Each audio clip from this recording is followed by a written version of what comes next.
Hi friends, welcome to Sharmi's kitchen. ఈ రోజు నేను స్పైసీగా మంచి సజెషన్ చేసి చూపిస్తున్నానండి. Pepper chicken fry. ఫ్రెండ్స్, ఇలాంటి మంచి వీడియోస్ మరెన్నో అప్లోడ్ చేయాలనుకుంటున్నాను. తప్పకుండా లైక్ చేసి సబ్స్క్రైబ్ చేయండి. ఇంకెందుకు ఆలస్యం, మరి మన తయారు విధానం చూసేద్దామా. దీనికోసం నేను ఒక ప్యాన్ పెట్టుకొని, ప్యాన్ బాగా హీట్ అయిన తర్వాత ఇందులో 1 టేబుల్ స్పూన్ వరకు మిరియాలు యాడ్ చేసుకున్నాను. 1 టేబుల్ స్పూన్ సోంపు, 1 టేబుల్ స్పూన్ జీలకర్ర, అదేవిధంగా ఒక 3 యాలకులు, ఇంచు దాల్చిన చెక్కను యాడ్ చేసుకుంటున్నాను. అదేవిధంగా ఒక 5-6 లవంగాలు, ఒక 2 టేబుల్ స్పూన్ వరకు ధనియాలు యాడ్ చేసుకున్నాను. ఇలా ధనియాలు యాడ్ చేసుకునేసిన తర్వాత లాస్ట్గా ఇందులోకి ఒక స్టార్ పువ్వు యాడ్ చేసుకున్నాను. ఇవి వేసుకునేసి మంటని లో ఫ్లేమ్లో పెట్టుకొని లైట్గా వీటిని ఫ్రై చేసుకోవాలండి. ఎక్కువ మాడనివ్వద్దు, లైట్గా ఫ్రై చేసుకుంటే సరిపోతుంది.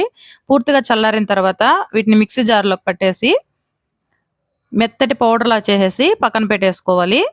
ఇలా పక్కన పెట్టేసుకొని ఇప్పుడు స్టవ్ పైన వేరొక ప్యాన్ పెట్టుకొని, ప్యాన్లు బాగా హీట్ అయిన తర్వాత కర్రీకి సరిపడా ఆయిల్ యాడ్ చేసుకోవాలి.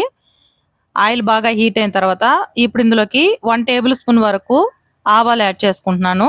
అదేవిధంగా ఒక 3 పచ్చిమిర్చి, మీరు కారం ఎక్కువ తీసుకునే వాళ్ళైతే పచ్చిమిర్చిని ఇంకా ఎక్కువ కూడా యాడ్ చేసుకోవచ్చు. వెల్లుల్లి రెబ్బల్ని ఒక గడ్డ వరకు స్కిన్ తీసేసి వేసుకుంటున్నానండి. 2 రెమ్మల కరివేపాకు, సన్నగా కట్ చేసుకున్న ఒక 2 పెద్ద ఆనియన్ ఇలా వేసేసి దీన్ని గోల్డెన్ బ్రౌన్ కలర్కి వచ్చేంత వరకు ఫ్రై చేసుకోవాలి.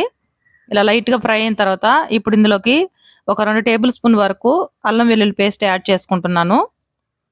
ఇలా యాడ్ చేసుకొని పచ్చివాసన పోయేంత వరకు ఫ్రై చేసుకోవాలి.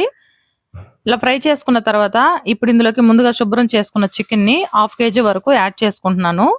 చికెన్ని ఒక 1/2 అవర్ ముందు ఉప్పు నీళ్ళు వేసి నానపెట్టామంటే బాగా జ్యూసీగా ఉంటుందండి. ఇలా యాడ్ చేసుకునేసి కర్రీకి సరిపడా సాల్ట్ వేసుకొని మంటని హై ఫ్లేమ్లో పెట్టుకొని ఈ చికెన్ని బాగా ఫ్రై చేసుకోవాలి.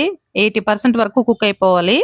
ఇలా మొత్తం ఫ్రై చేసుకొని ఆయిల్ పైకి తేనంత వరకు ఫ్రై చేసుకున్న తర్వాత ఇప్పుడు ఇందులోకి 1 టేబుల్ స్పూన్ వరకు కారం యాడ్ చేస్తున్నాను. కారం మీరు తినేదాన్ని బట్టి యాడ్ చేసుకోండి. 1/2 టేబుల్ స్పూన్ పసుపు. ఇది మొత్తం మసాలాలన్నీ చికెన్కి బాగా పట్టేలాగా ఇంకొక 10 మినిట్స్ పాటు ఫ్రై చేసుకోవాలి. ఆల్రెడీ మనకు చికెన్ 80% వరకు కుక్ అయిపోయింది. ఇక్కడ మనకు 20% వరకు కుక్ అయిపోవాలి.